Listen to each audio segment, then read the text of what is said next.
അങ്ങളെ ആ എന്താ മോനെ?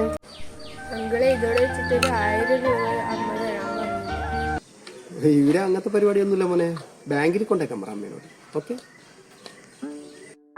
അങ്ങളെ അമ്മ ബാങ്കിൽ പോയിന്. ചെറിയ സാധനമൊന്നും ബാങ്കിൽ എടുക്കൂലെന്ന് പറഞ്ഞു. അതുകൊണ്ടാണ് വന്നത്.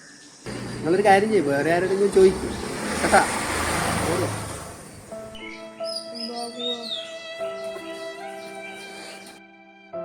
അവിടെ നിൽക്ക്. എന്താ പൈസക്ക് ആവശ്യം?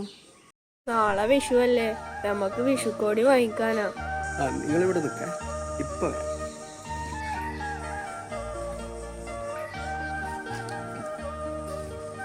അങ്ങളേതാ സ്വർണ്ണം? ആ സ്വർണ്ണമൊന്നും വേണ്ട മോനെ. ഇത് അങ്കിളിൻ്റെ കയ്യിൽ നിന്ന് കിട്ടാണ്. ഇത് തിരിച്ചു വരുന്നുണ്ട് കേട്ടാ. ഓക്കെ.